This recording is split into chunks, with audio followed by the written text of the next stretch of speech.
Vamos abrir nossas Bíblias no livro de Atos dos Apóstolos, capítulo 18, versículo 1.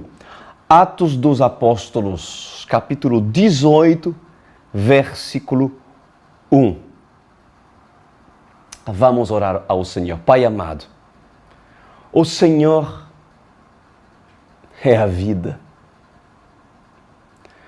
Aonde iremos se só Tu tens palavras de vida eterna? O que faremos se só em Ti eu posso viver, sobreviver? Se só em Ti, indo para o poço, eu encontrarei água, mas fora dele eu morrerei de sede. Rei meu e Deus meu, que dessa fonte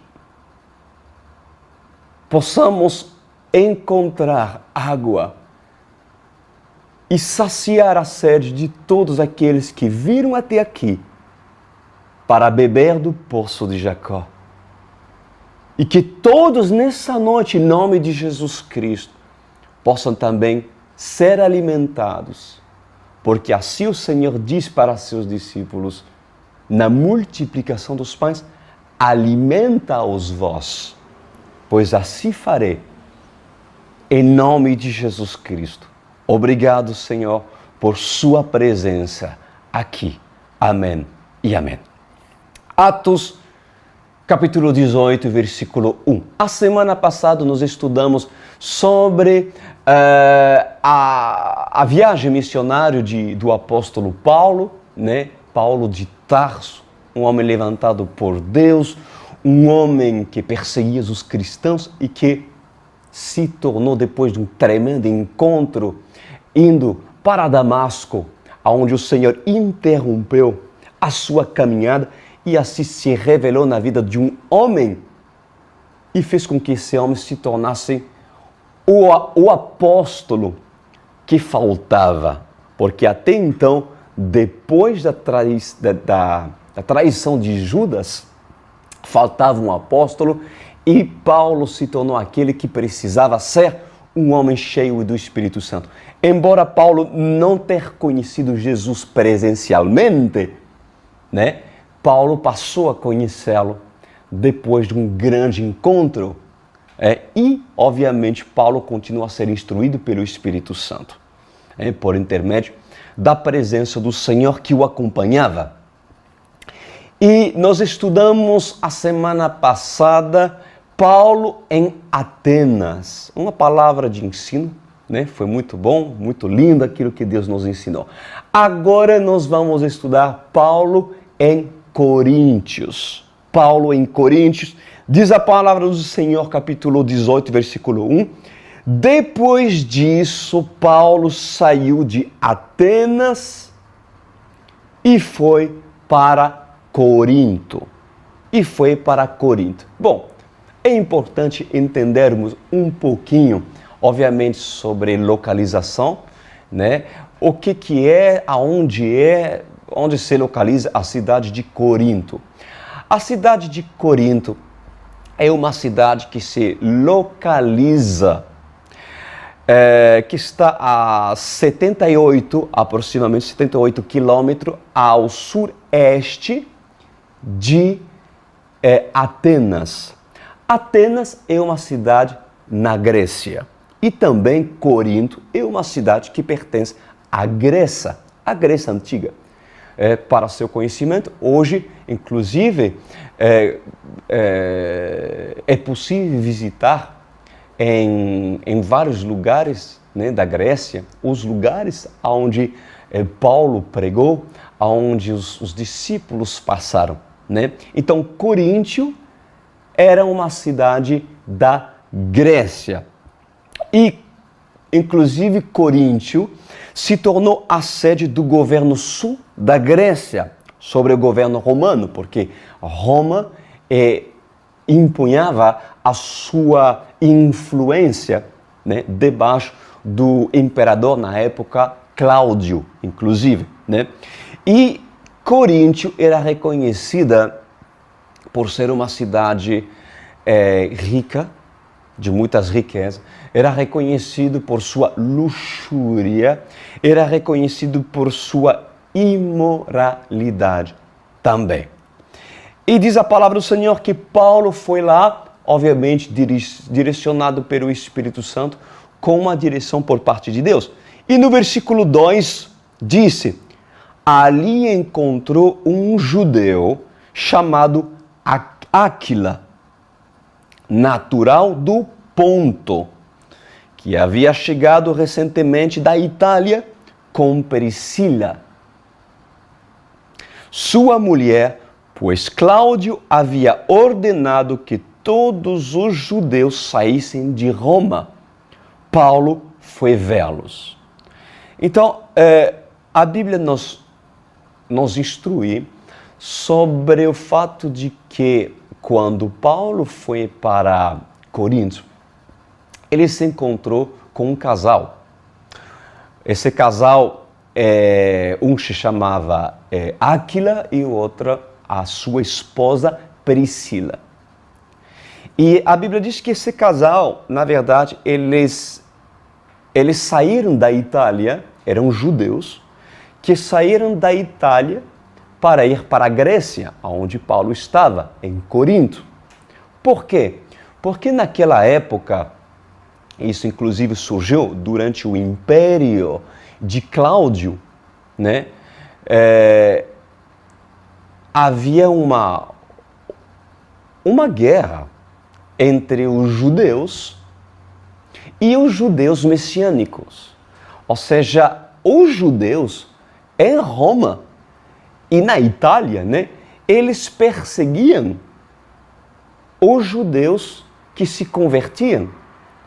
E Cláudio diz: chega, eu não quero desordem na Itália, eu não quero desordem em Roma, é fácil, todos os judeus, sejam cristãos, sejam messiânicos, que aceitam o Messias, ou sejam judeus religiosos, fora.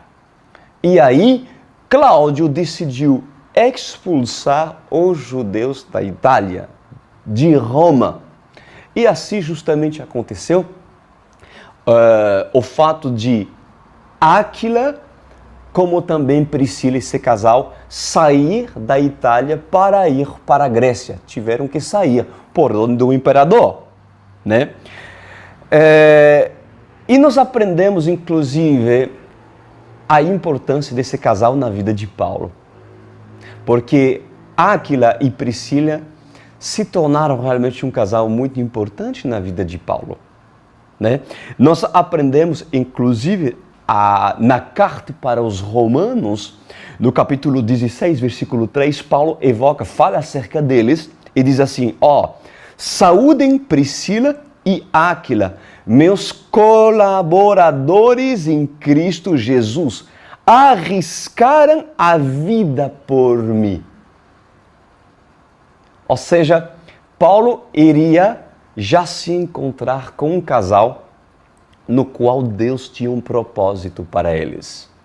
E inclusive para a vida de Paulo. Se tornaram um casal muito importante na vida do apóstolo. Porque eles deram sua vida por Paulo. Se tornaram colaboradores. Entenderam e se juntaram ao propósito, à missão, ao ministério de Paulo. Que tremendo, meus queridos.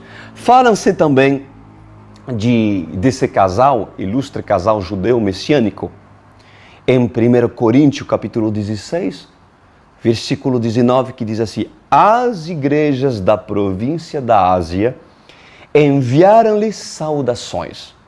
Áquila e Priscila os saúdam afetuosamente no Senhor. E também a igreja que se reúne na casa deles. Ou seja, olha que bonito, a igreja primitiva. Áquila e Priscila estavam na Grécia e tinha aberto uma igreja em Corinto, né? Porque assim, inclusive, que Paulo e o casal se encontraram, foi em Corinto, na Grécia. Eles fizeram que com o tempo esse casal fosse usado por Deus para iniciar e representar a igreja primitiva em Corinto. Então vamos falar isso, que não deixava de ser pessoas capacitadas, líderes, né? Eu não sei os títulos que eles tinham, mas o que eu sei que eram colaboradores de Paulo, né? Mas certamente aprenderam muito com o apóstolo Paulo, aprenderam muito com eles, ao ponto deles abrir sua casa para iniciar o trabalho da igreja primitiva. Isso é importante, meus queridos, para que todos os evangélicos, todos os cristãos que querem ser cristãos, entendam que tudo começa dentro da sua casa. A igreja verdadeira, ela é dentro da sua casa. Isso é lindo e devemos voltar a isso. E eu creio que, inclusive, a igreja está começando a despertar por meio das dificuldades que esse planeta está passando, por meio da crise, do crash econômico em muitos dos países do mundo, faz com que muitos acordem, inclusive a igreja e muitos líderes que estavam indo por uma linha de construir templos enormes, quando na verdade não estava investindo naquilo que precisava ser investido, em lares e vidas restaurados. Porque Deus trabalha, para trabalhar no macro, é necessário que o micro funcione bem. Mas muitos querem ter uma visão imperialista de conquista, porque as suas visões não são visões, na verdade, humildes, e são visões que não provêm de Deus.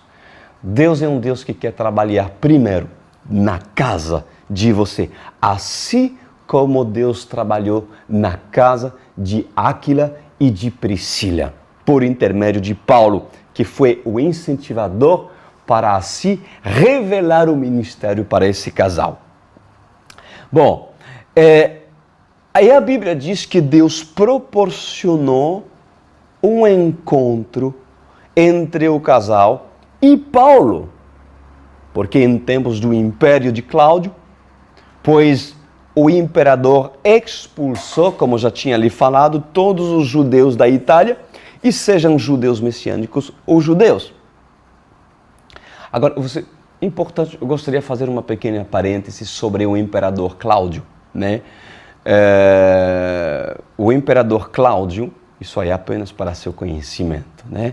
Ele aparece inclusive no livro de Atos dos Apóstolos, capítulo 11, versículo 28, né? E também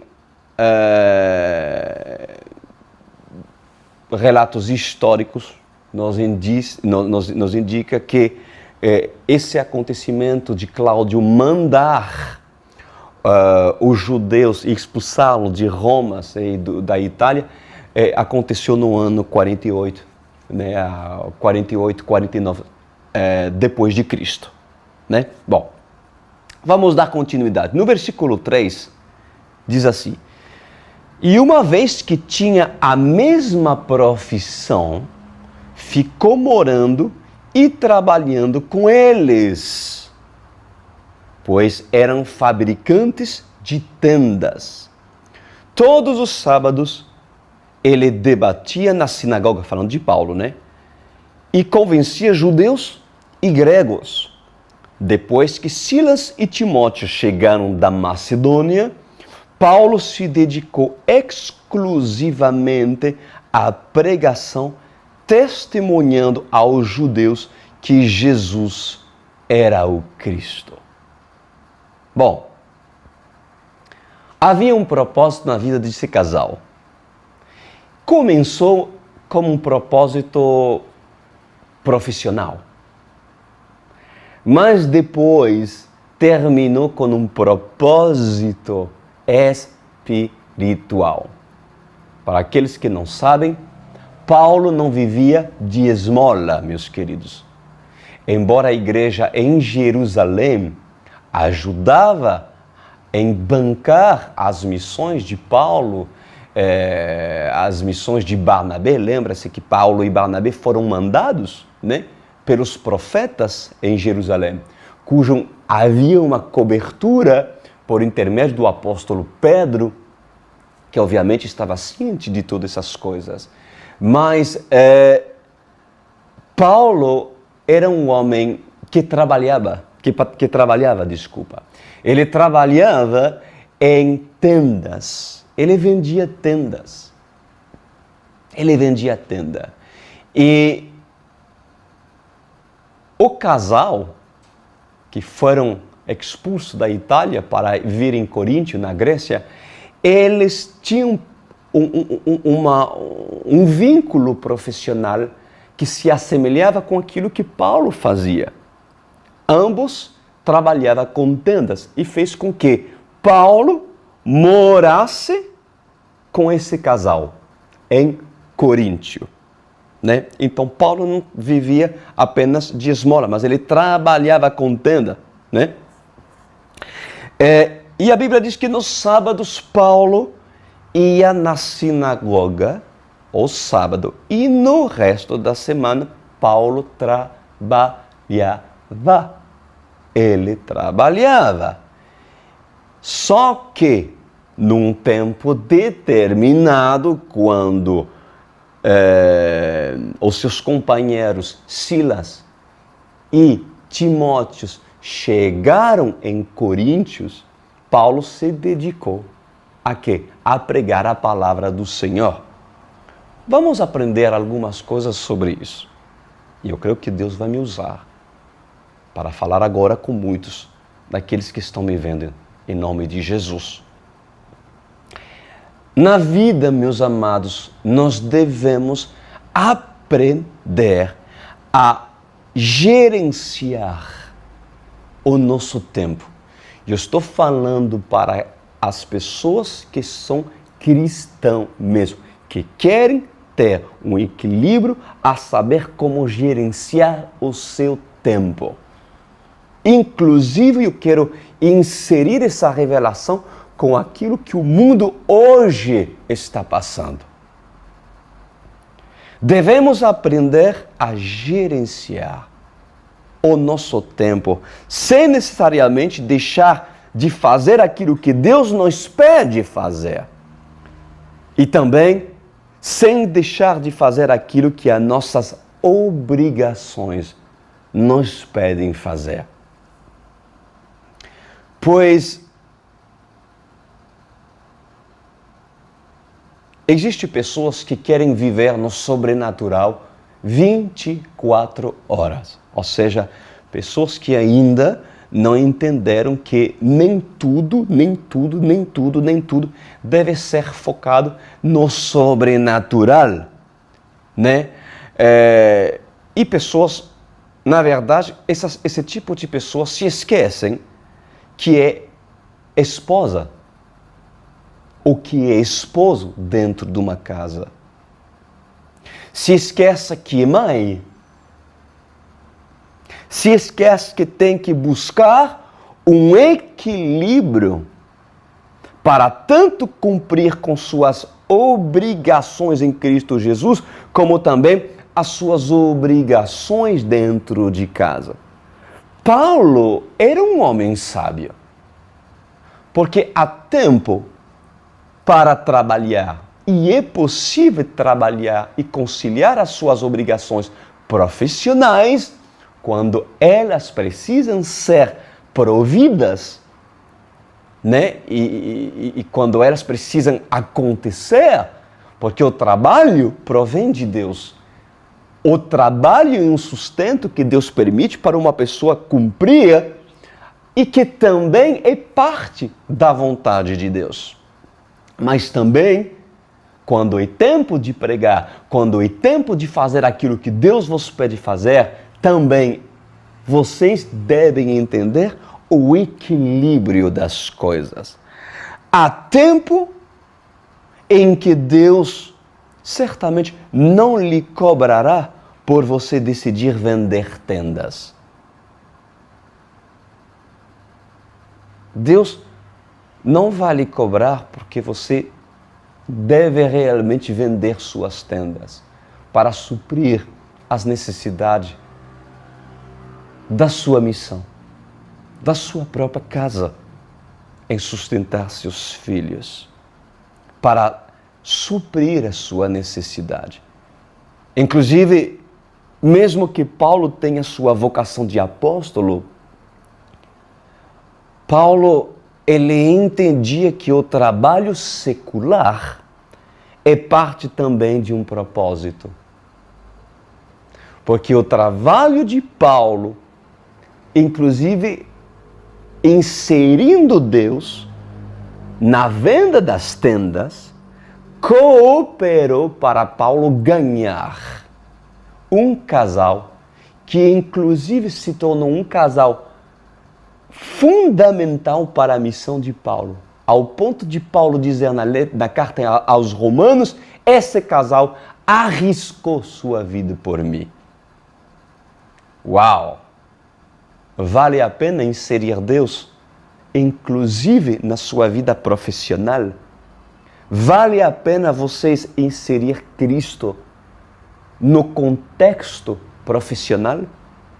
Sim, porque há muitas pessoas que não fazem. Mas se a venda das tendas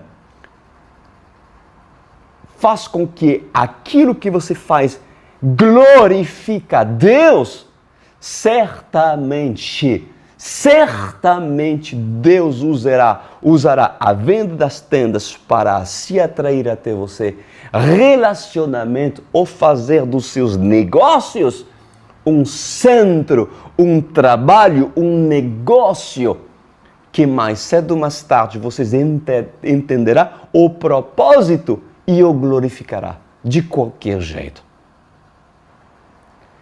Como Áquila e Priscila houvessem perdido, meus amados, se esses não houvessem encontrado ou escolhido Paulo de Tarso. Como esse casal houvesse perdido de não ter se encontrado com Paulo. Porque tudo começou por causa de um trabalho. Ambos faziam a mesma coisa. Cumpria o mesmo propósito no início profissional. Por causa do trabalho,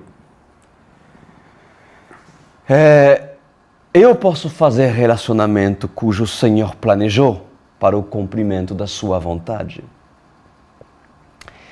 E Áquila e Priscila eram um propósito de Deus em se encontrar com Paulo.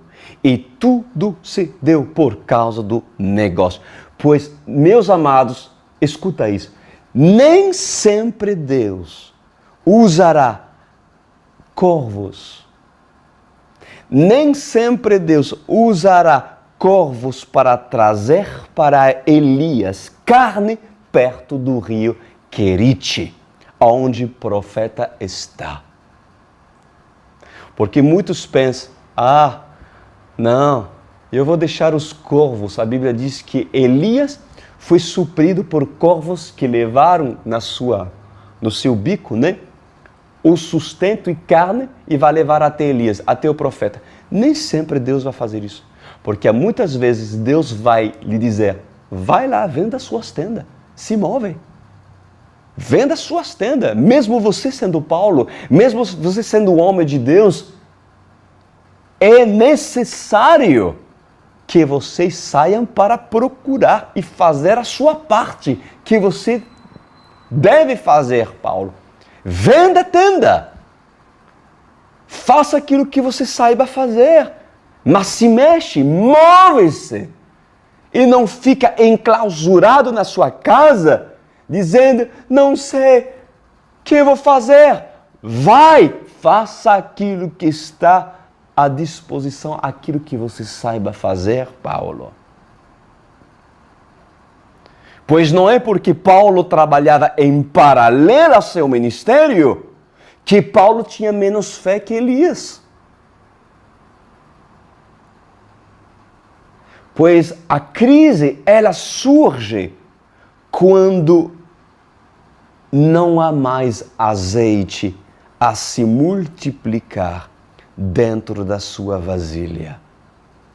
Isso, a crise, ela acontece na vida de uma pessoa quando não há mais azeite a multiplicar dentro da vasilha.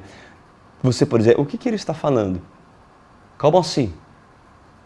Sim, porque há tempo para trabalhar.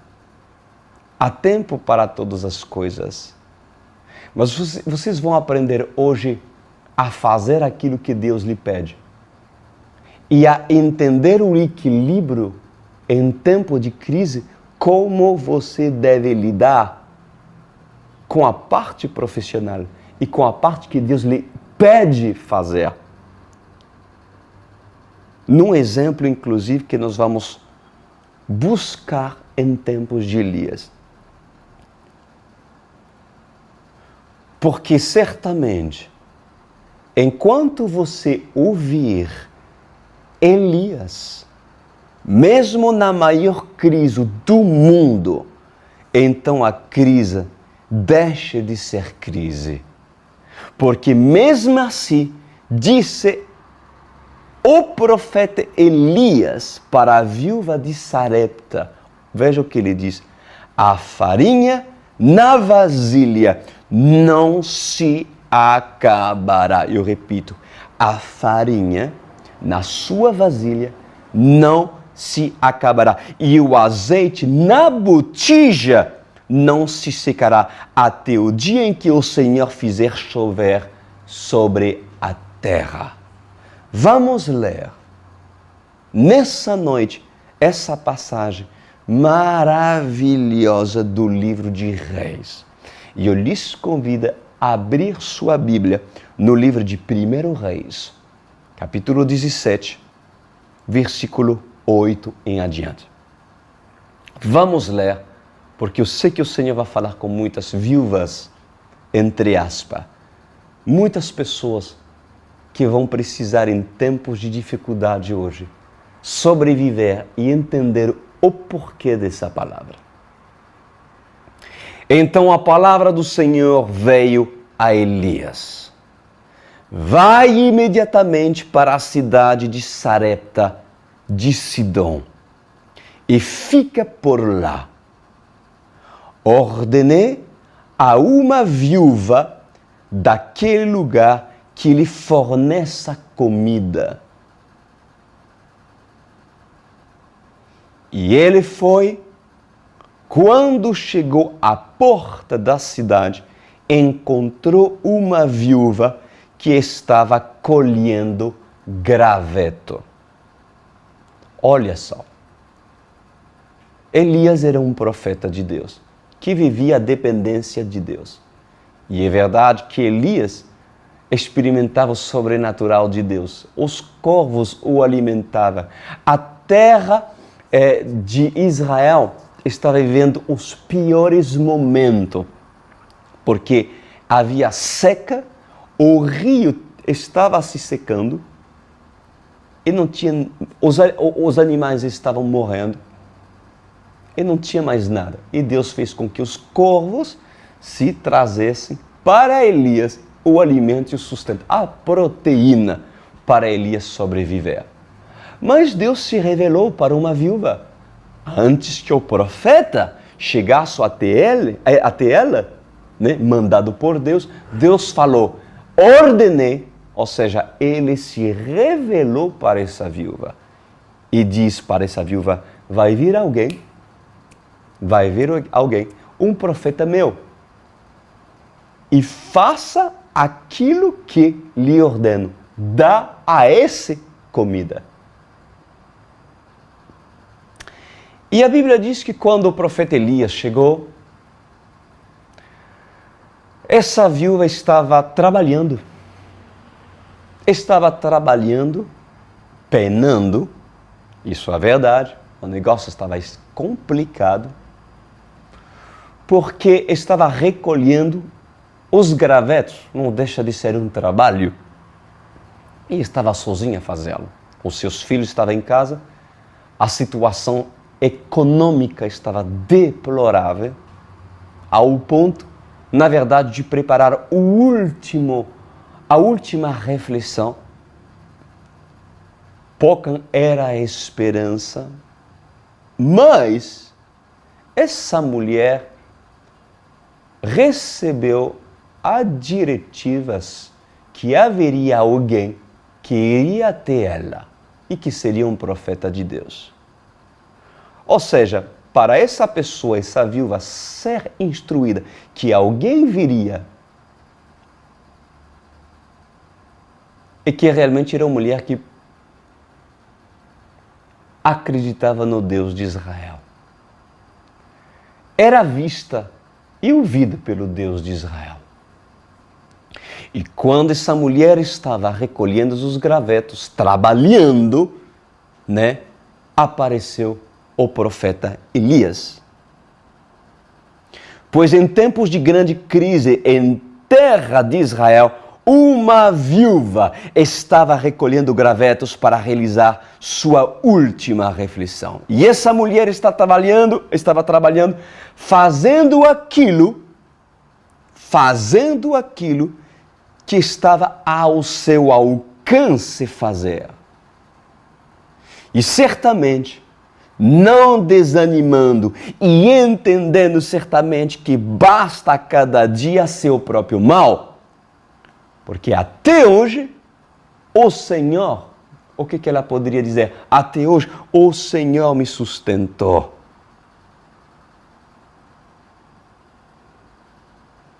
O Senhor me sustenta, o Senhor me dá e me deu as condições. Mas, claro, estava se acabando as suas condições. Mas essa pessoa estava fazendo aquilo que estava nas suas condições de fazer. Colhendo os gravetos. E essa mulher não estava se recolhendo dentro da casa dela deprimida, abandonando tudo. Essa mulher não estava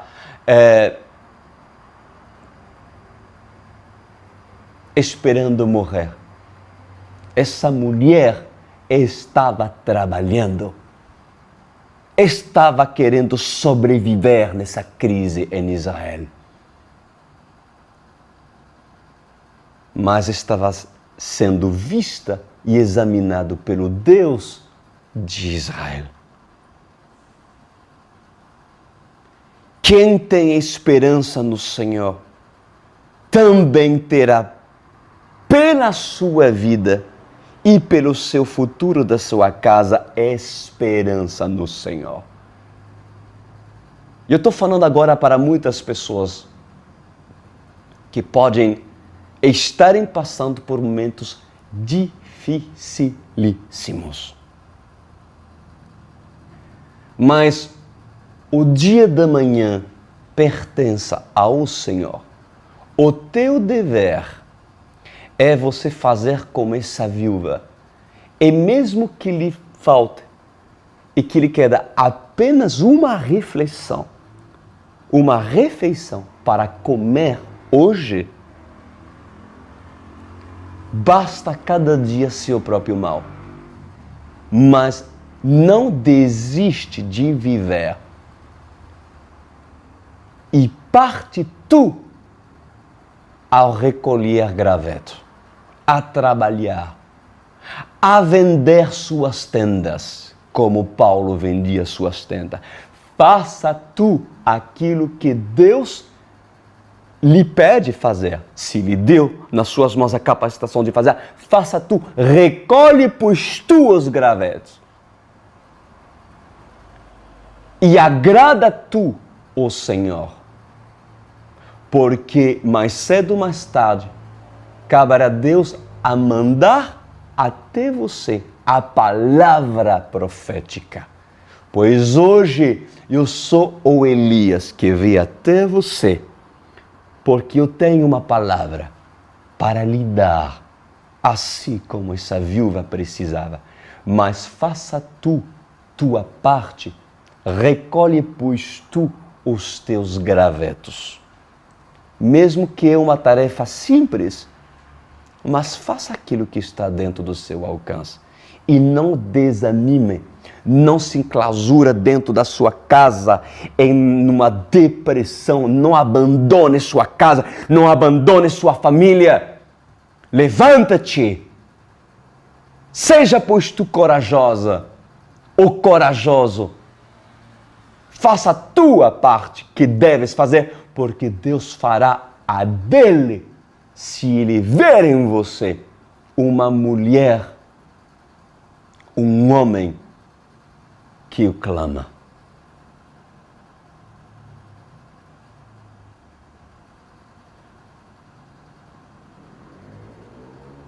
Se você não tem tendas para vender, então colhe gravetos para fazer sua refeição de hoje. Olha que diz a palavra de Deus. Ele a chamou.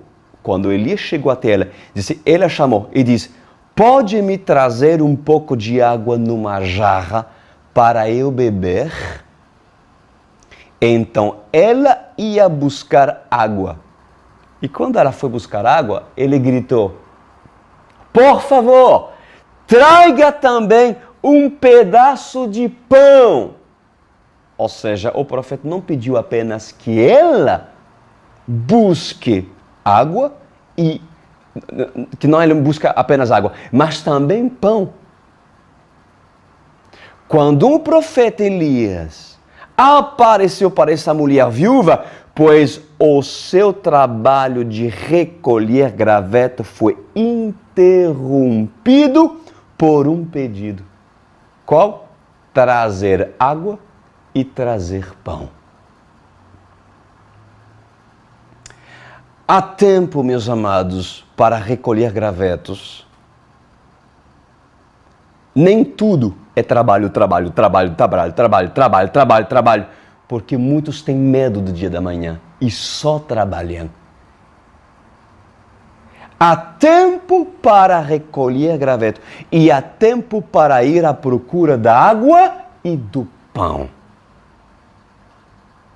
Há tempo para trabalhar e tempo para se esforçar, a procurar água para se lavar e pão para se nutrir, espiritualmente falando. Porque a palavra da revelação, ela limpa e purifica. Porque para experimentar a multiplicação em tempo de crise, você tem que ter água para se lavar. E você tem que buscar tanto a água para se lavar e se limpar dos seus pecados, como também você tem que pagar o preço para buscar o pão, que é a revelação de Deus, que não lhe será dado necessariamente assim na boquinha, mas que Deus vai requisitar de você em sair da sua zona de trabalho para vocês entenderem que não somente de pão viverá o homem, mas também de toda a palavra que sai da boca de um profeta, que sai da boca de um Elias, que sai da boca de Deus.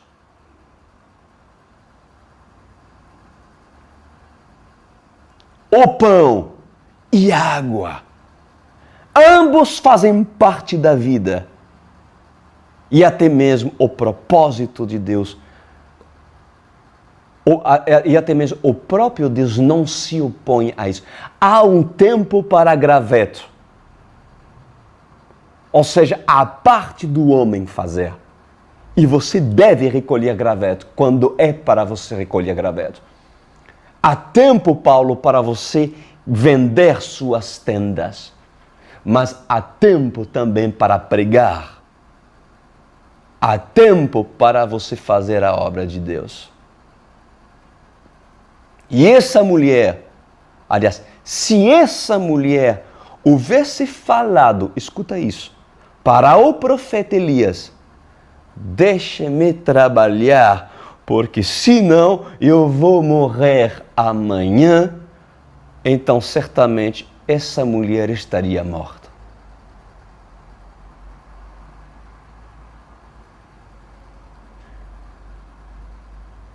Quantas pessoas são interrompidos por Deus, porque estão colhendo graveto, porque tem medo do dia da manhã e sabem que se não recolhe graveto, pois eles vão morrer.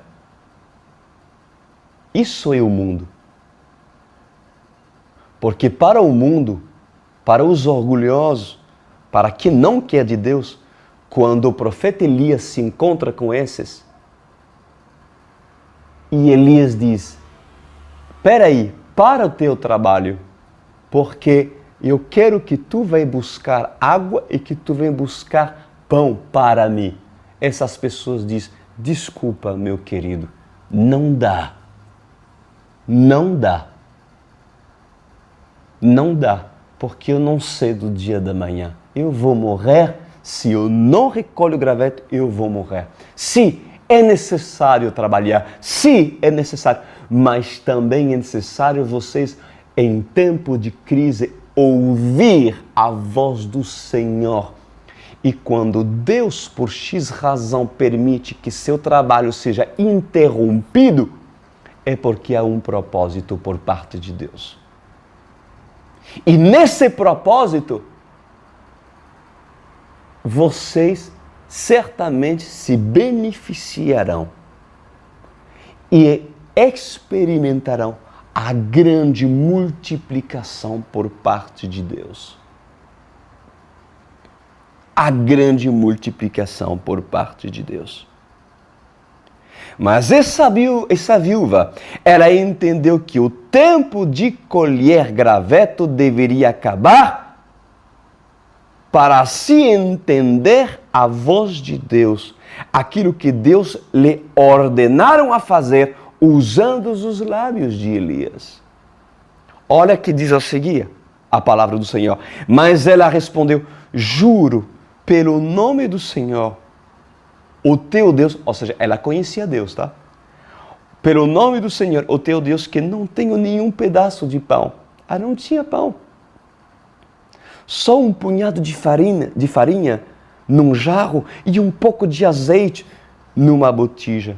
Estou colhendo uns 2 gravetos para levar para casa e preparar uma refeição para mim e para meu filho, para que a comamos e depois morramos. Ou seja, ela sabia que se não tivesse um milagre, amanhã acabou.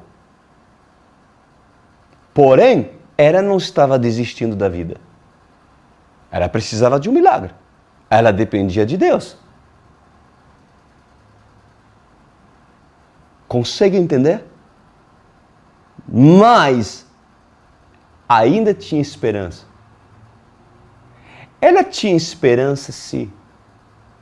Pergunta-me por quê. Eu vou lhe responder. Porque ela acreditava no Deus de Israel. E ela foi instruída por parte de Deus de que alguém viria e que ela deveria fazer aquilo que o profeta haveria de falar para ela. Ou seja, algo Deus estava prestes a fazer na vida dessa viúva. Essa mulher vivia dia após dia. Basta a cada dia seu próprio mal, diz a palavra do Senhor, disse Jesus. O mundo se apavora. E na verdade, tem motivo de se apavorar. Mas você, viúva em Sarepta, viva, pois tu, dia após dia. Vence o seu dia hoje. Recolhe, pois tu, os gravetos. Faça aquilo que está no seu alcance. Mas ouve Elias. Tomara vocês, todos que estão me vendo, vocês terem um Elias que chega até você. Tomara que Elias venha até vocês. para lhe instruir aquilo que vocês devem fazer para viver amanhã. Tu e teu filho.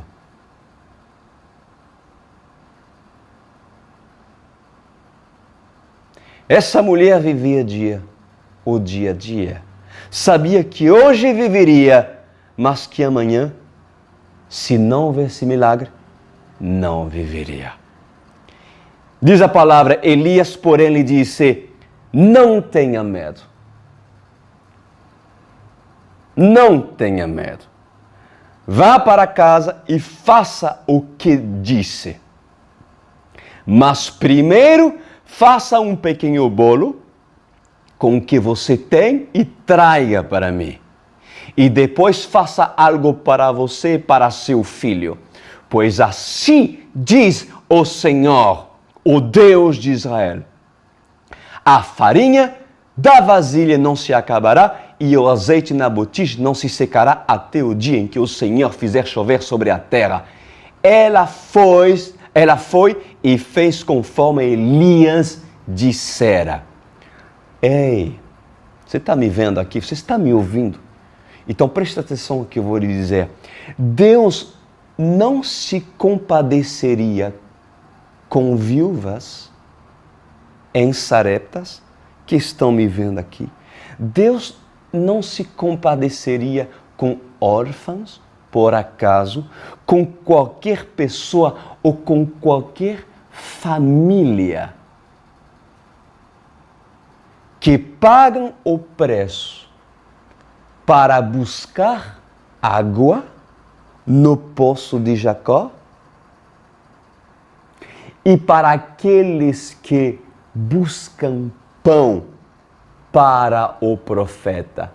Porque quem faz isso para um profeta, o faz para Deus. Não tens lido, vós, que quem dá um copo de água para um pequenino, o dá para Deus? Então isso significa o quê?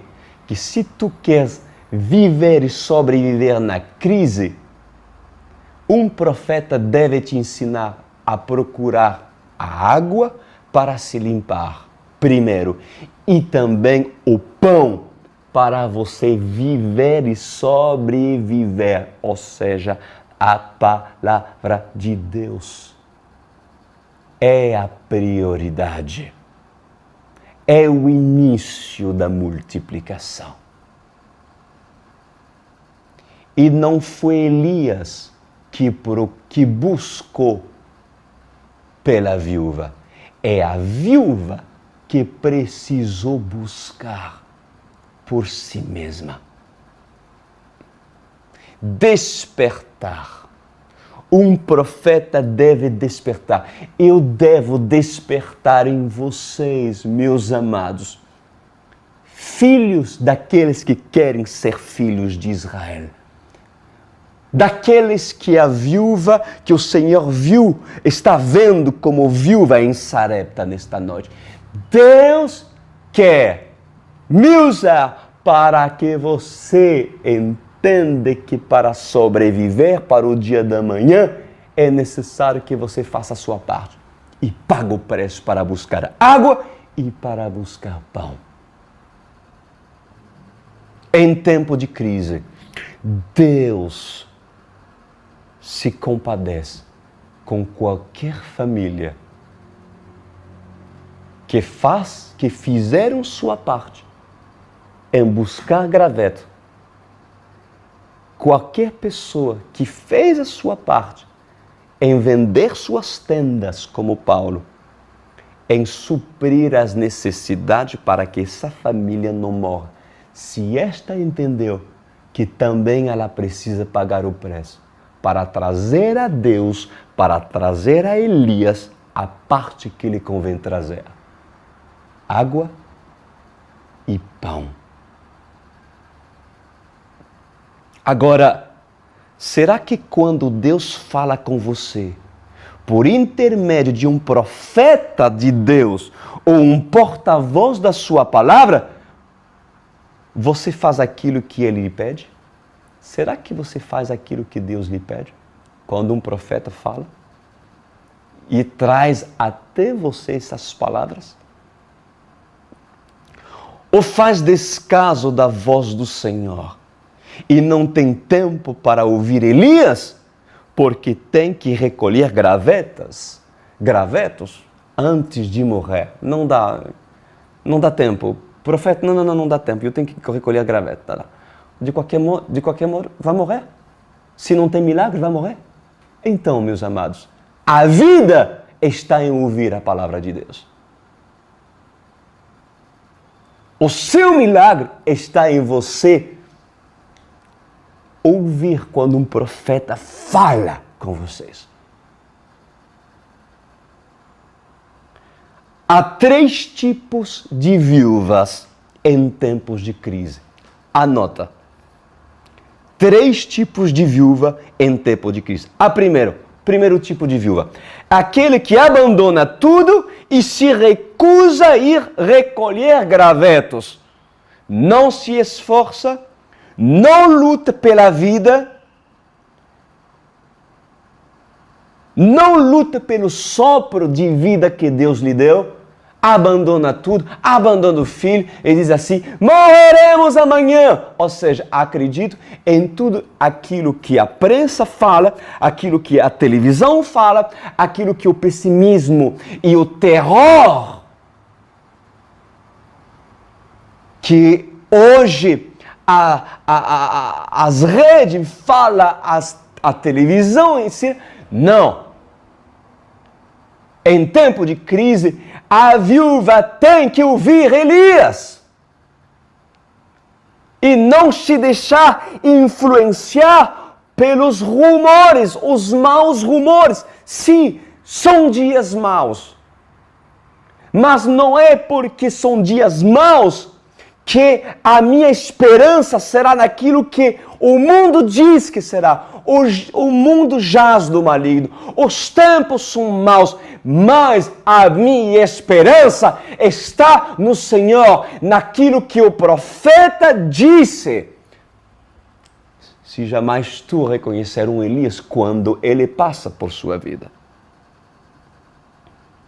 Então, a primeira viúva que você vê é aquele que abandona tudo, recusa de ir recolher graveto. Não, a vida acabou, já acabou.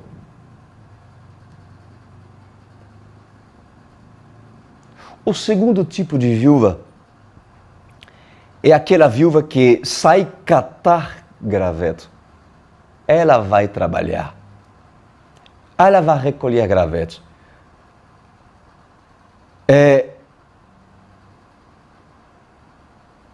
Quando ela tem oportunidade, inclusive, de ouvir Elias, essa pessoa, recolhendo o graveto, ela silencia Elias. Ela ignora Elias. Porque trabalha, porque tem medo do dia da manhã. Se não armazenar, se não trazer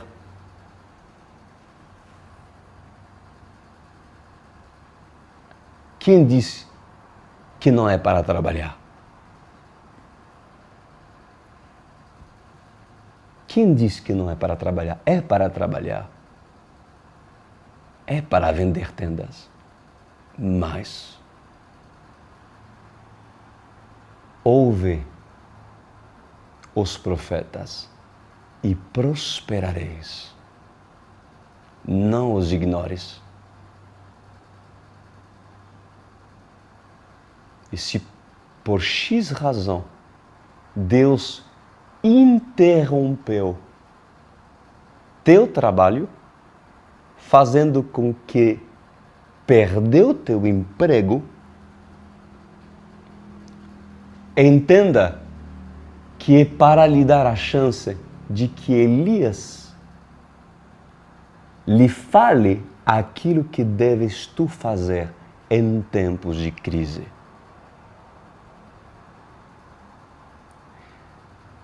Mas se tu, quando Deus interrompe teu esforço, você não quer ouvir Elias, porque não tem tempo mais para nada a não ser visualizar seu futuro pela força do seu braço, pois eu te digo, certamente morrerás amanhã. Mas há um terceiro tipo de viúva que é aquela viúva que sabe fazer aquilo que é necessário que ela faça. Ela faz a parte que lhe cabe fazer. Que mais ela faz? Ela descansa na parte que cabe a Deus fazer. Quando esta entendeu que a parte que lhe cabe realizar é buscar água e pão como parte do sacrifício que Deus lhe pede, mesmo em tempos críticos. Quem se recusa a buscar água e pão quando Deus lhe pede, poderão esses viverem amanhã? Quando Deus lhe pede, procura pão, busca pão para a tua casa, para teu filho, busca água, mas primeiro apresenta a Deus. Ou seja, Deus quer te ver aprender da Bíblia. Deus quer te ver te limpar por meio da palavra. Deus quer que primeiro tu, viúva de Sarepta, apresenta o pão. Porque se tu faça isso e apresenta a Deus, pois também teu filho terá pão e água. Também teu filho terá pão e água. Porque a salvação começa para ti e por ti, viúva de Sarepta. A salvação do filho dependeu do entendimento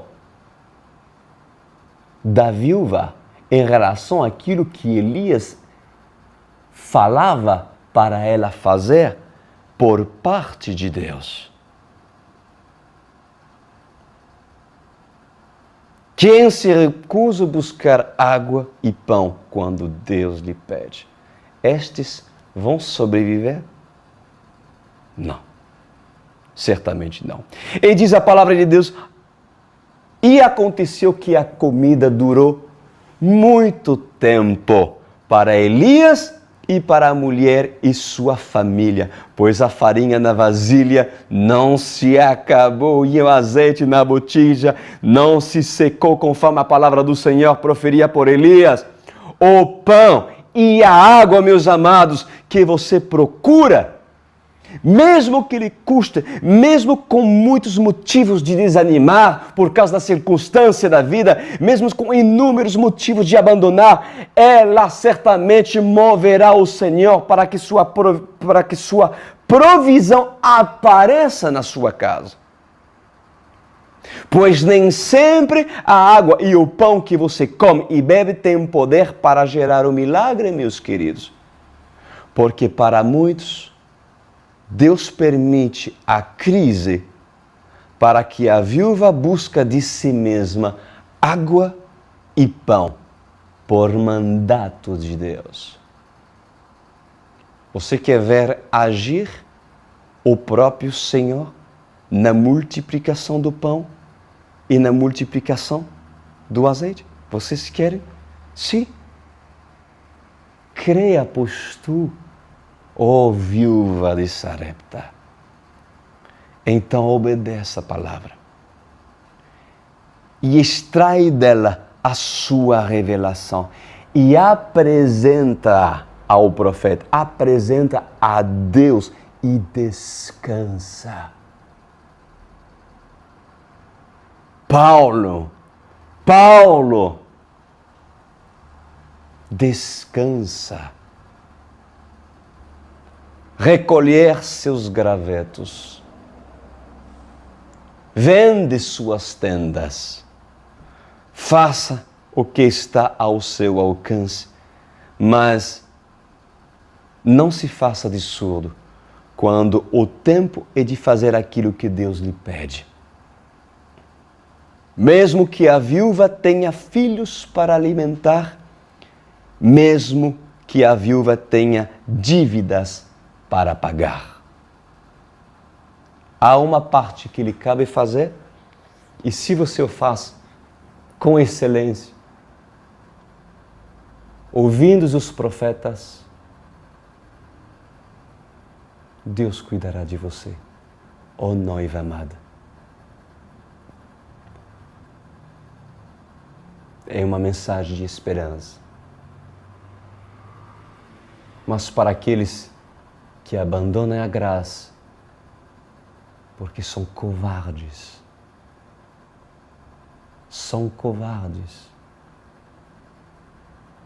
culpam até Deus, porque não entendem, nem sequer se preocupam em conhecer Deus, porque querem sua provisão, sem esse pagarem o preço para trazer pão e água, que é a revelação de Deus. Mas querem do profeta a multiplicação. Querem o milagre. O milagre está na mão do profeta, que é usado por Deus.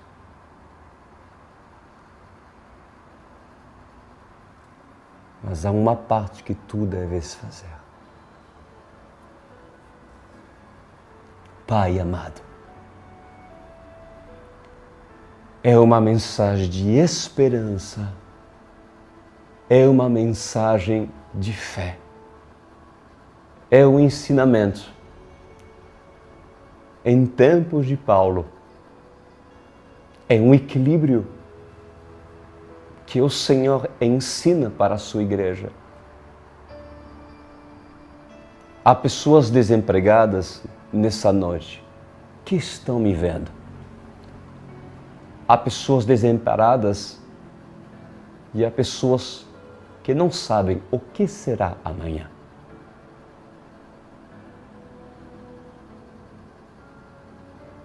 Obrigado, meu Senhor, porque se a vida está sendo gerada no espírito dessa pessoa, certamente procurará a palavra para entender que amanhã o Senhor se encarregará, mediante essa pessoa entender que não somente de pão viverá o homem, de trabalho, de graveto, mas também de toda a palavra que sai da sua boca, meu Senhor. Certamente esses sobreviverão amanhã e alimentarão seus filhos. Em nome de Jesus. Obrigado, Senhor. Obrigado por ser provedor na vida desses que entenderam. Amém.